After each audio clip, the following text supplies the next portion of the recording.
Ça va bien tout le monde? On est content de vous voir. Est-ce que tout le monde survit? Wouh!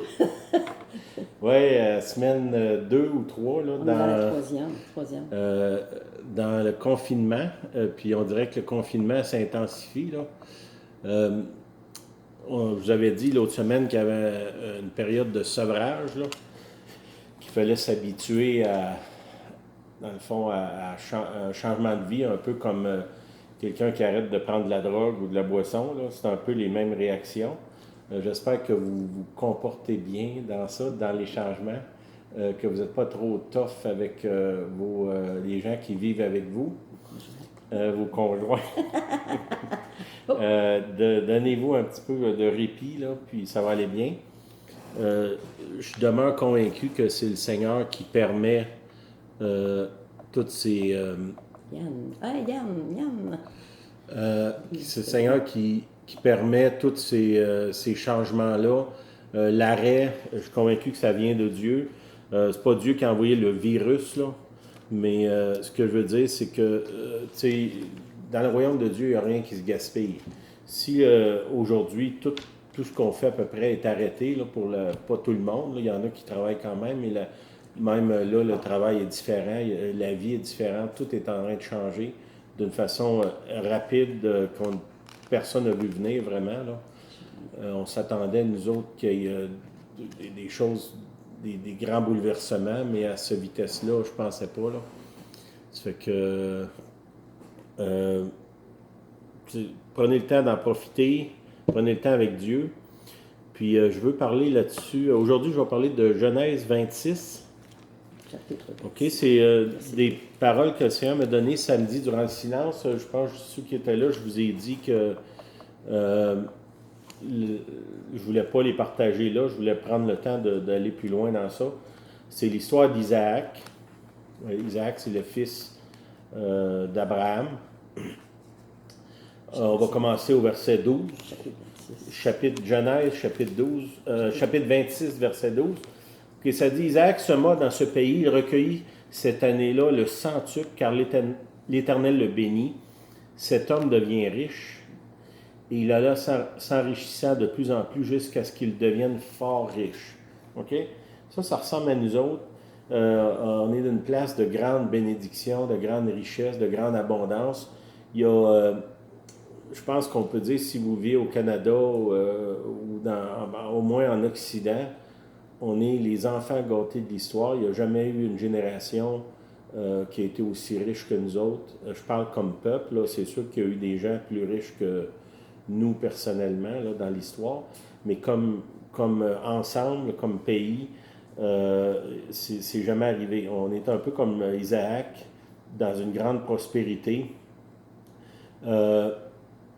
Puis là, ben, qu'est-ce qui se passe quand on prospère? Souvent, on devient tiède. Hein? Si on regarde en Occident, l'achalandage dans les églises n'aura pas arrêté de baisser depuis le début des années 60. Puis ça s'est accéléré dans les dernières années. Qu'est-ce qui se passe? Les gens, ils ont oublié Dieu parce qu'ils ont trop... Ils se sont tournés vers les bénédictions au lieu vers le Seigneur. Puis là, qu'est-ce qui se passe? C'est que soudainement, il arrive un changement, comme on vit actuellement, là, où est-ce qu'on est confiné à la maison. Il y a des semaines d'attente, il y a de l'insécurité financière, il y a de l'insécurité physique. Plusieurs ont peur. Sociale aussi. Nos familles, on s'inquiète des gens qu'on aime, qu'on ne peut pas aller voir, ou que c'est mieux qu'on n'aille pas les voir.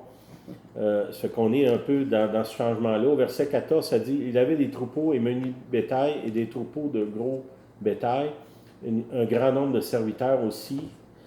Lui, il vivait chez les Philistins, là, dans le même pays. Puis là, les Philistins lui portèrent envie. Ils sont mis à être jaloux du fait que lui était béni. Okay? Ça arrive souvent quand on prospère.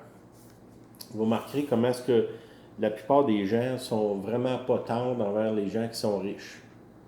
Mais si on prenait l'argent du riche et on lui donnerait à lui, je pense pas qu'il dirait non, moi j'aime mieux être pauvre. Je pense qu'il y a une grande vertu dans la pauvreté. Le problème, c'est qu'on n'a pas de problème avec le fait que, comment je dirais, on a un problème avec le fait que, on n'a pas de problème avec la richesse. Le problème qu'on a, c'est que c'est pas nous autres qui l'avons. Puis ça, c'est vrai autant la recherche, la richesse financière que la richesse spirituelle. Souvent, j'ai remarqué les gens qui prospèrent spirituellement, les hommes de Dieu, des gens qui, qui prospèrent dans l'Église, qui ont des gros ministères, tout ça, souvent, les gens qui ont pas ces gros ministères-là, ils se mettent à les critiquer, à trouver toutes sortes de défauts dans ce qu'ils font. Je pense que vous comprenez que si on commence à examiner ou à s'examiner les uns les autres, ça ne prendra pas 1 heure qu'on va se mettre à trouver toutes sortes de défauts dans les uns les autres. C'est que si Dieu bénit quelqu'un, on ne devrait pas porter envie à cette personne-là. Ça, c'est, je pense, le premier point que je veux sortir de ce passage-là, c'est aujourd'hui qu'on ne porte pas envie aux autres qui, à nos yeux, prospèrent. Bon, premièrement, on ne sait pas vraiment s'ils prospèrent. Il y a des gens qui ont une apparence de prospérité, puis c'est tout sur le crédit, là. D'autres qui sont prospères, puis qui n'ont pas l'air du tout de prospérer. Ils vivent simplement, humblement, puis en réalité, ont des grandes richesses. Puis quand je vous dis richesse, je ne parle pas juste d'argent. Souvent, des hommes de Dieu que j'ai rencontrés qui avaient le plus d'onction, ils n'avaient vraiment pas l'air de ce qu'ils transportaient. Un peu comme Jésus qui est venu sur la terre, c'est le roi des rois, il vient, il naît dans une étable, il n'y a pas de maison, il vit en couchant dehors, on pourrait dire, là. Il n'y a pas d'argent, c'est un autre qui transporte l'argent pour lui, mais c'est Jésus. C'est que, soyons, comment je dirais, pas trop pressés à juger les autres là, par rapport à leur richesse. OK. Au verset 15, tous les puits qu'avaient creusés les serviteurs de son père c'est Abraham, du temps d'Abraham, son père, les Philistins les comblèrent et les remplirent de poussière. OK? Qu'est-ce qui se passe? C'est que lui, il est dans ses meilleurs jours, il prospère, il devient extrêmement riche, tellement riche que là, il y a plein de monde qui commence à dire, ben là, c'est pas juste, lui est plus riche que moi, Puis là, qu'est-ce qui se passe? C'est que soudainement, ça retourne de bord. Puis là, il commence à avoir des problèmes. Les gens, dans l'environnement où ils vivent, ils commencent à le rejeter. Là, ils remplissent les puits. Quand tu vis dans un désert, le puits, c'est la vie. Là. C'est qu'en faisant remplir les puits de poussière, pourquoi ils font ça? Ils mettent de la pression.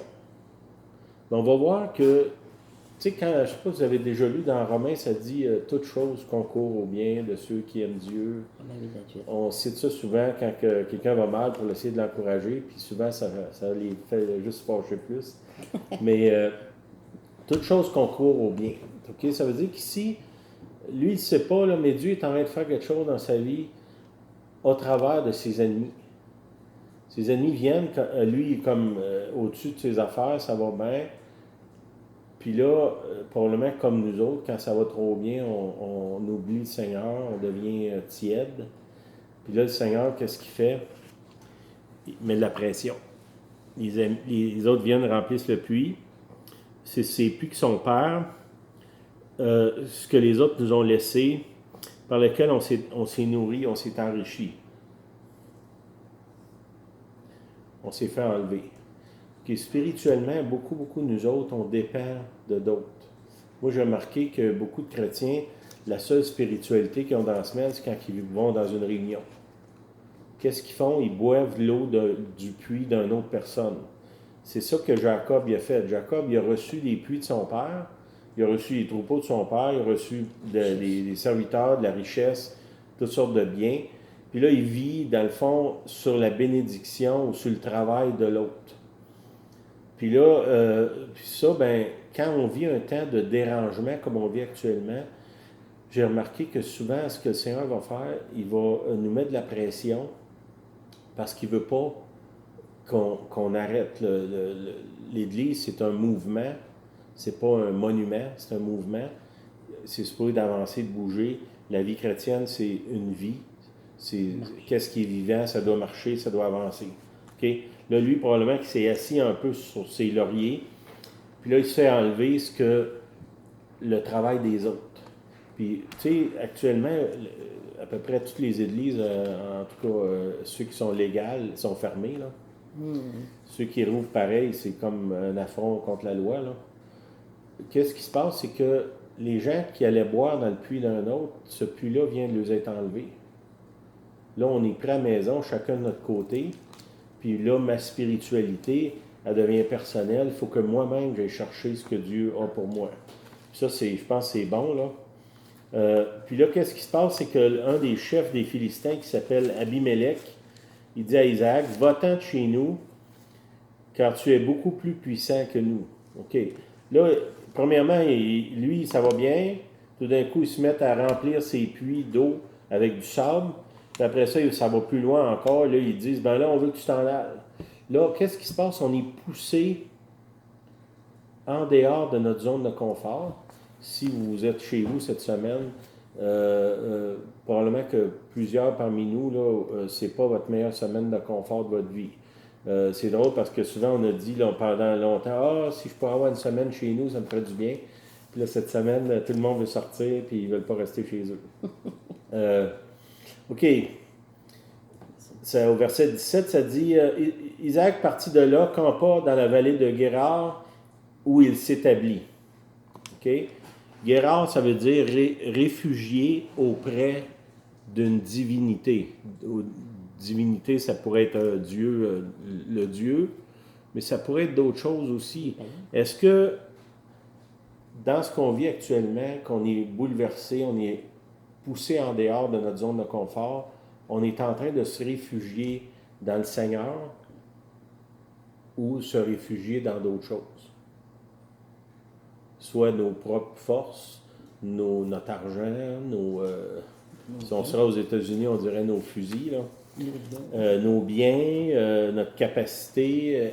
Est-ce que vraiment le mouvement qui est là actuellement est en train de nous pousser vers le Seigneur ou si on est en train d'aller se réfugier ailleurs? Puis ça, c'est une question qu'on doit se poser. Est-ce que dans ce que je vis actuellement, je trouve mon refuge dans le Seigneur? Étrangement, plusieurs qu'on a communiqué avec dans les derniers jours, plusieurs ont trouvé le refuge dans l'inquiétude. Étrangement, l'inquiétude, c'est un refuge. C'est pas une bonne place à être, là, mais c'est une place souvent, on va se réfugier, on est là, puis on s'inquiète. Je pense que vous m'avez déjà entendu dire que pour moi, la principale activité des chrétiens, c'est de s'inquiéter. Puis aussi, comme Julienne dit, l'inquiétude, ça nous vole notre paix. OK? Fait que, assurez-vous que vous vous réfugiez à la bonne place, dans les mains du Seigneur. OK. Ça dit au verset 18, Isaac creusa de nouveau les puits d'eau qu'on avait creusés du temps d'Abraham, son père, et qu'avaient comblés les Philistins après la mort d'Abraham. Il leur donna les mêmes noms que son père leur avait donnés. OK? Qu'est-ce qui se passe? C'est que là, il est comme pris pour se construire lui-même une vie. Sa vie avait été construite par son père. Il vivait au dépens, on pourrait dire, au détriment, ou assis sur ce que l'autre avait fait avant lui. Là, tout d'un coup, il est obligé de recreuser les puits que son père avait déjà faits. Qu'est-ce qu'il fait? Il redécouvre d'anciens trésors. Ça, cette semaine, c'est des temps peut-être pour relire des vieux livres que vous avez lus au début de votre vie chrétienne. Là, des gens qui sont en train de lire, c'est quoi, Martin Carruthers, de la prison à la louange, puis la puissance de la louange, des livres qu'on a lus au début de notre vie chrétienne, puis le frère me partageait des passages, puis ça me rappelait, c'est comme des anciens trésors qui sont redécouverts. Puis aussi, qu'est-ce qu'il fait, c'est qu'il est en train de lui-même avoir des révélations au lieu de dépendre de la révélation des autres. Tu sais, quand on dit aux autres, donne-moi une parole, donne-moi une parole, donne-moi une parole, c'est bon, mais pourquoi pas moi d'en recevoir une? Pourquoi pas moi avoir une direction? Pourquoi moi pas être envoyé ou moi-même faire des recherches? Okay? C'est un temps aussi pour ça, redécouvrir vous-même des anciens trésors. Découvrir la Bible. Il y a des choses intéressantes dans la Bible. Si vous la lisez, là, vous allez trouver des choses pas mal intéressantes. OK. Plus loin, verset 19, ça dit « Les serviteurs d'Isaac creusèrent encore dans la vallée et y trouvèrent des puits d'eau vive. » OK? Là, qu'est-ce qui se passe? Il continue à chercher, il va plus loin. Puis là, il n'est plus même en train de redécouvrir des anciens trésors, il est en train de découvrir des nouveaux trésors. Ses propres puits à lui. Moi, nous autres, on sait que les puits, souvent, ça représente la prophétie, la profondeur en Dieu, ce qu'on transporte de la présence de Dieu. Puis les gens qui ont creusé un puits dans leur vie, ou des puits, souvent d'autres viennent puiser dans ça. Souvent, les gens, ils s'approchent de nous autres. As-tu une parole pour moi? Hier, il y a quelqu'un qui m'a appelé, il m'a pas appelé, il m'a écrit sur le message. Quelqu'un que ça fait longtemps que je n'ai pas vu. Puis il y avait un orage hier, ceux qui ont vu, il y avait des éclairs en même temps que de la neige. C'était beau, là. C'était beau. Puis lui, je pense qu'il fait de l'arthrite. Puis là, il avait mal partout à cause de l'humidité dans l'air. Puis là, il m'écrit, prie pour moi, mon frère, je souffre. Puis là, j'ai prié, puis immédiatement, il m'a écrit, j'ai senti la présence de Dieu, puis je sens plus le mal. Qu'est-ce qu'il fait? Il vient puiser dans mon puits. Puis ça, c'est bon. C'est pour ça qu'on l'a creusé. Mais il arrive un temps dans notre vie où est-ce qu'il faut qu'on creuse nous-mêmes des puits. Notre propre puits. Puis là, ben, cette semaine, puis moi, je pense que ça va se prolonger encore peut-être un mois, là. C'est le temps de creuser un puits vous-même. Lisez des livres, cherchez la face de Dieu, priez, lisez la Bible, passez du temps avec le Seigneur, creusez-vous un puits spirituel. Pour moi, la façon que je l'ai faite, c'est passer du temps en silence devant Dieu. De me concentrer sur lui, puis de marcher avec lui. OK. Rendu au verset 20. Les bergers de Guérard querellèrent les bergers d'Isaac. Guérard, c'est encore les Philistins, en disant, l'eau est à nous. Avez-vous remarqué qu'ils veulent l'eau, mais ils ne veulent pas creuser le puits. Hein? Il donnait au puits le nom de Ézek, parce qu'il s'était disputé avec lui. OK, le Ézek, ça veut dire querelle, là. Moi, j'ai remarqué qu'il y a toujours des gens qui arrivent après que le travail est fait, puis qui en réclament la paternité. Puis dans ce cas-là, la propriété, cette eau-là est à nous autres. OK, c'est à toi, pourquoi tu n'as pas creusé le puits? Ben, j'aimerais mieux attendre que toi tu le fasses. Je vais appeler Julienne. Julienne, prie pour moi. Mais moi, je ne prie pas pour moi, là. Je prie pour mes enfants, mais moi, je ne prie pas pour mes enfants. Ayons pas l'attitude de ces gens-là, de Guérard, où est-ce qu'ils veulent aller puiser dans le puits après qu'il est creusé, puis en plus s'approprier le puits. Hein? Soyons pas de cet acabit-là. Oui, Julien a dit paresseux, mais aussi, je vais m'abstenir, là. Quelque chose qui me... je vais m'abstenir, c'est ça. OK, verset 21. Ces serviteurs creusèrent un autre puits, au sujet duquel il chercha aussi une querelle. Il l'appela Sitna. OK, Sitna, ça veut dire accusation. Ça aussi, si on regarde là, depuis le verset 15, là, on est rendu au verset 21, constamment, il se fait tasser, puis il est contraint à recreuser des puits.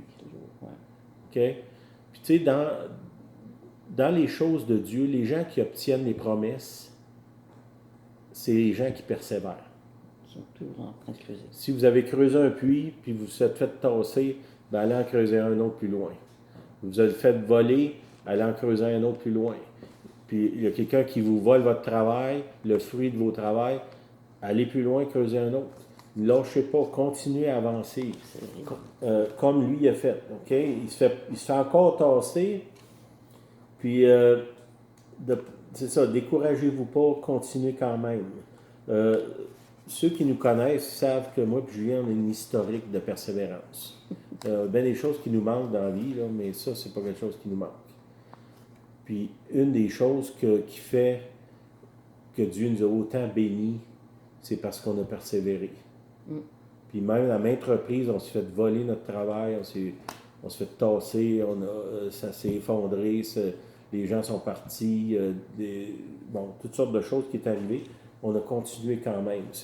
Si ça vous arrive, ne vous découragez pas, lâchez pas, parce qu'il y a une récompense qui est là. La récompense, elle va venir du Seigneur.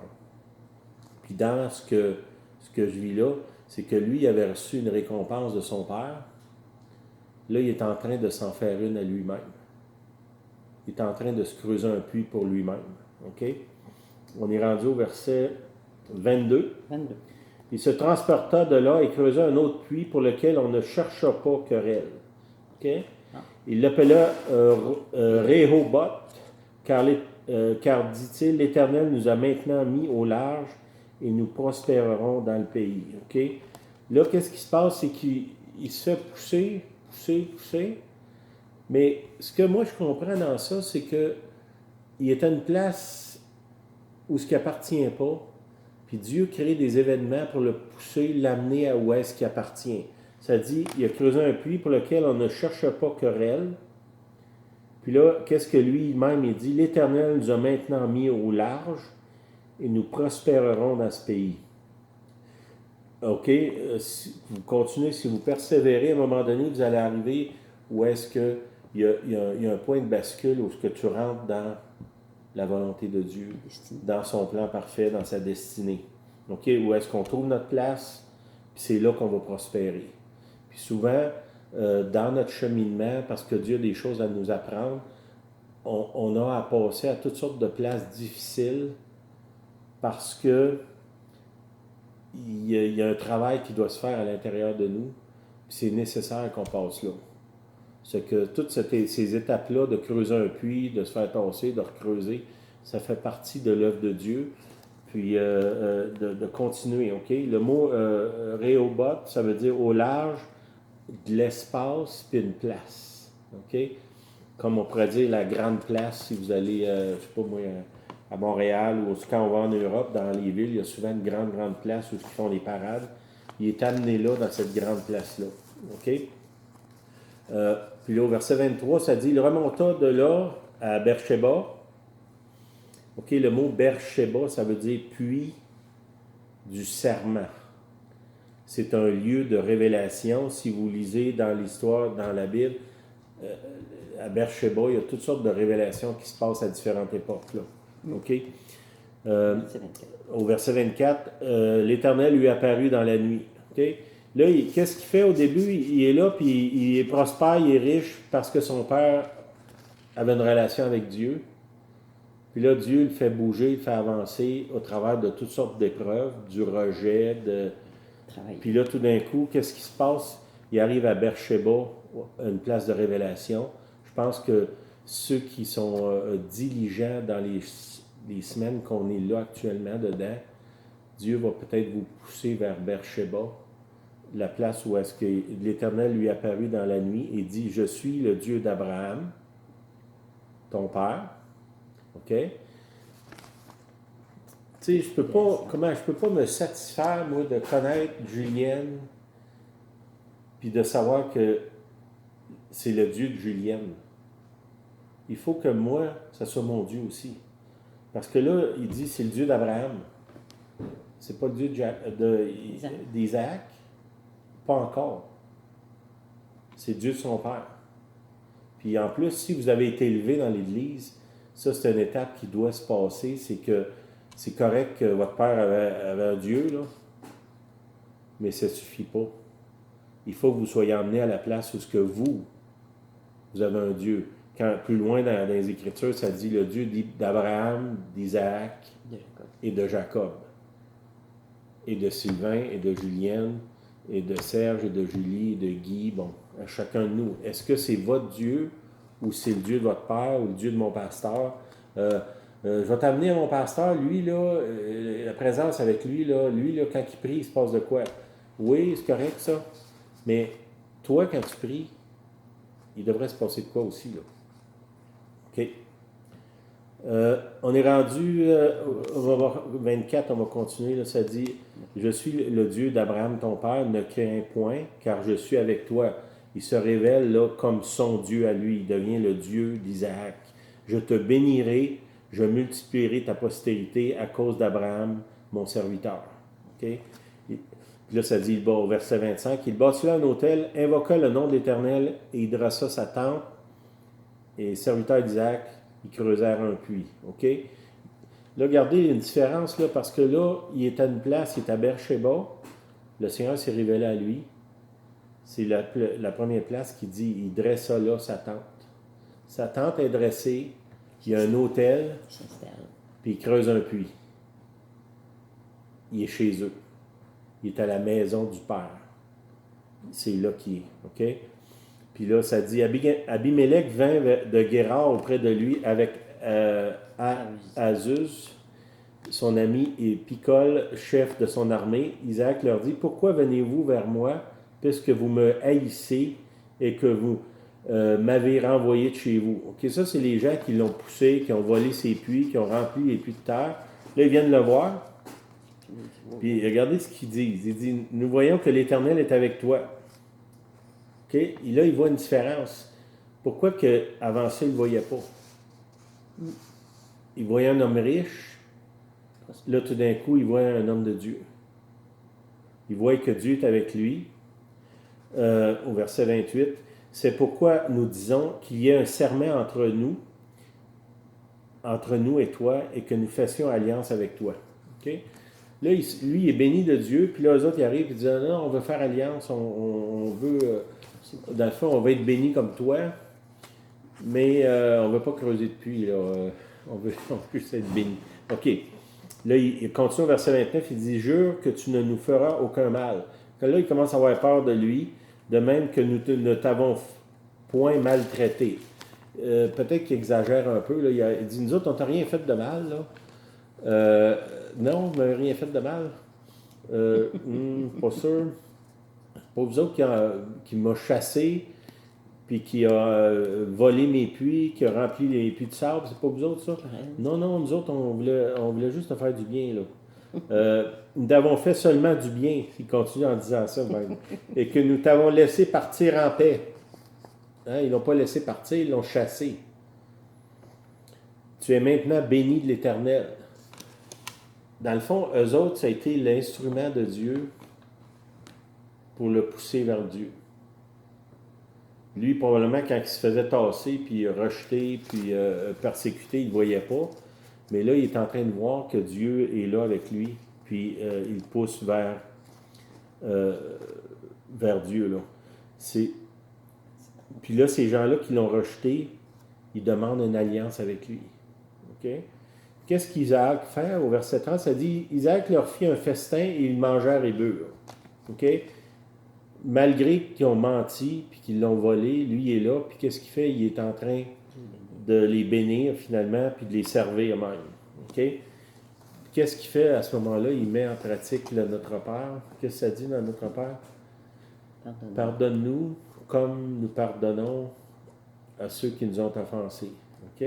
Regardez ce qui se passe. Le fait que lui, parce que là, il est plus puissant qu'eux autres.